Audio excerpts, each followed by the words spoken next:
Hola, ¿cómo estás, che? Vamos a estudiar juntos todos los tipos de funciones.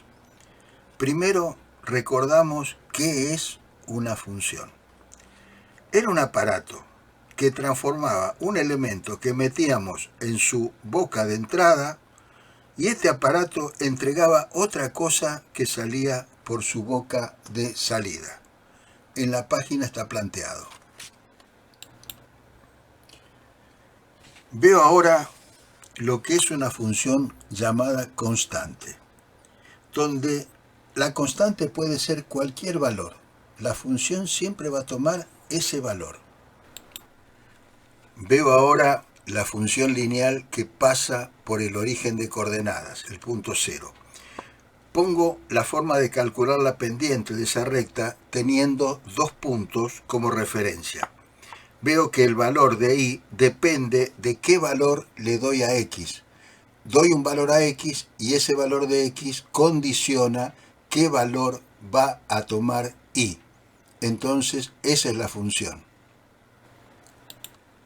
Veo en este caso la función lineal llamada afín, que es cuando b es distinto de 0 y la gráfica no pasa por el punto 0 del eje de coordenadas.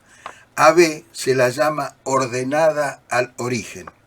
El cálculo de la pendiente se hace teniendo como dato a dos puntos de esa recta en la gráfica.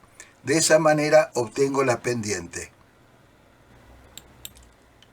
Tengo ahora una función lineal afín, no solo con b distinto de 0, sino con b negativo.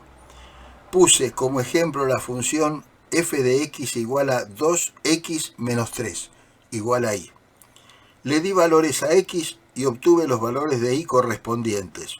Las x forman el dominio de la función y la y el rango de la función f de x 2x menos 3.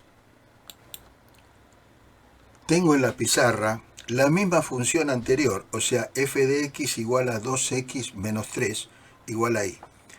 Ahora tengo dos puntos de referencia de esa función, x1 y 1, que es 4 y 5, y x2 y 2, que es 5 y 7. Y hago el cálculo de la pendiente. La pendiente será 7 menos 5 sobre 5 menos 4, que es 2, que es el número delante de las x. Veo el cálculo de la función inversa de una función lineal. Planteo la forma de encontrar la función inversa y esta forma se aplica a cualquier tipo de funciones para hallar la función inversa. Compruebo que la función f de x y su inversa f a la menos 1 de x equidistan de la gráfica de la función f de x igual a y. Por último, hago la comprobación. Si en la función f de x pongo x igual a 2, esta me entrega y igual a 1. Y si en la función inversa, que debe ser todo al revés, le doy a x igual a 1, me entrega y igual a 2. Pongo en este momento el cálculo de la función inversa de una función lineal afín. Por lo tanto, acá b es distinto de 0. Veo cómo hice los reemplazos de las x por las y las y por las x. Entonces, en este caso queda afectado por m la ordenada al origen b. Al final también hago la comprobación, ver que si le doy a x igual a 7 me entrega y igual a 2, y si le pongo x igual a 2 me entrega y igual a 7. Pongo los dos casos posibles en el planteo de un problema. En el primer caso, me dan como dato A, C y D.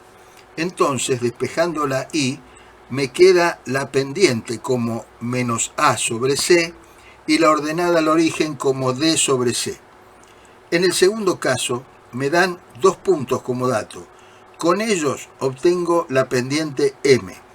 Luego, como la B forma parte de esta recta, ese tercer punto será x igual a 0 y igual a b. Por lo tanto, con el dato de la pendiente, obtengo el valor de b. Veo ahora cómo son las funciones lineales, pero son discontinuas y están definidas a trozos. Algunas son discontinuas, otras no. La parte de la izquierda, la función lineal tiene una pendiente positiva a, y la ordenada al origen también es positiva. Pero a partir de x igual a 5, la pendiente cambia, lo mismo que la ordenada al origen. La función es discontinua en x igual a 5. Pongo valores como ejemplo y hago el gráfico. Tengo ahora una función llamada cuadrática. Esto ocurre cuando la x, su máxima potencia es el cuadrado, o sea el 2.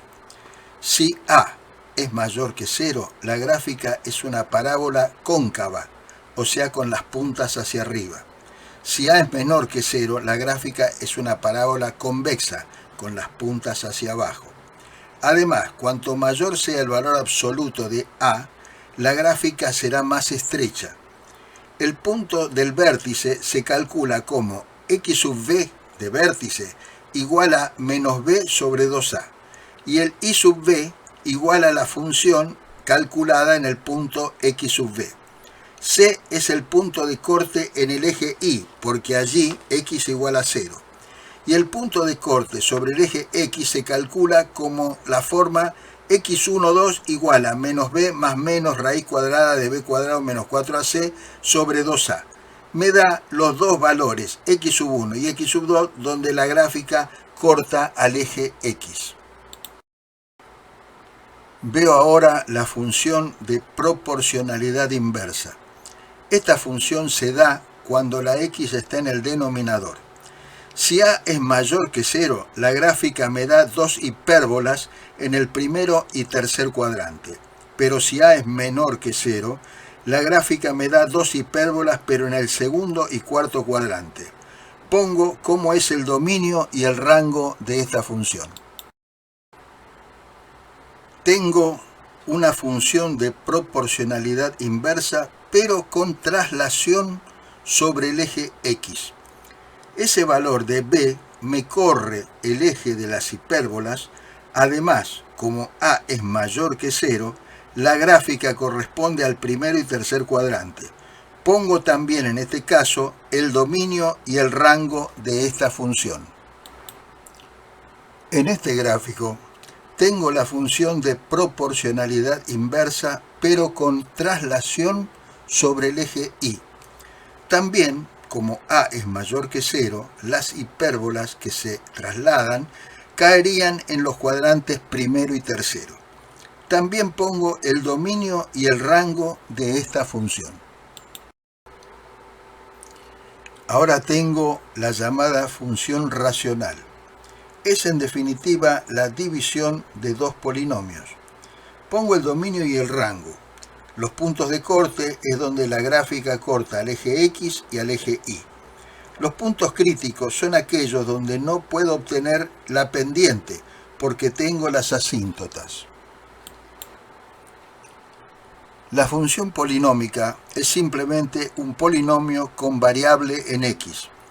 Veo que C será el punto de corte sobre el eje Y, ya que en ese lugar X es igual a 0.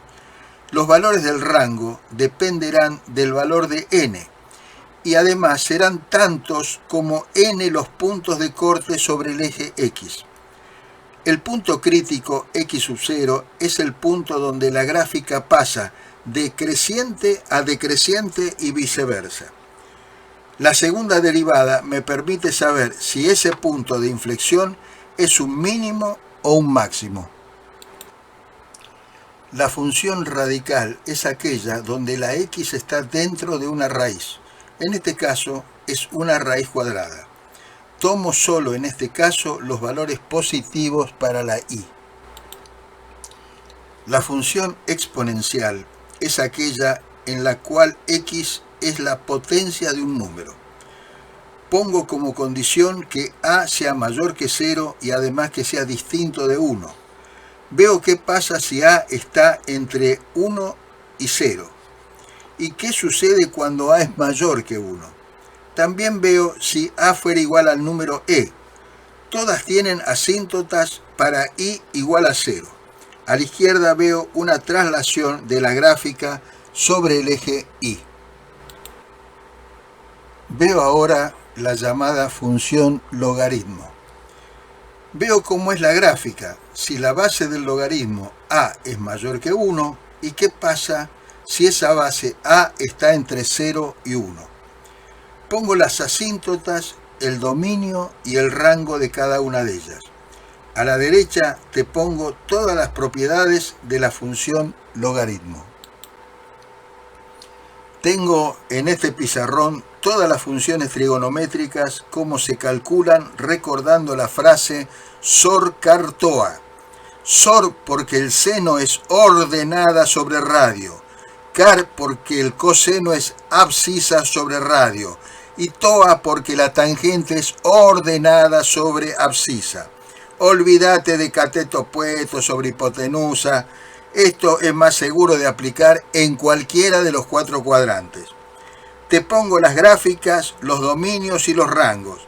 Finalmente, hice este video sabiendo que el tiempo tuyo y mío es oro, oro puro. Vos solo detenete en los pizarrones que a vos te interesen. Me alegraría que este resumen de lo más importante de todas las funciones te sirva en el poco tiempo que tenés. Gracias por acompañarme. Hasta pronto. Chao.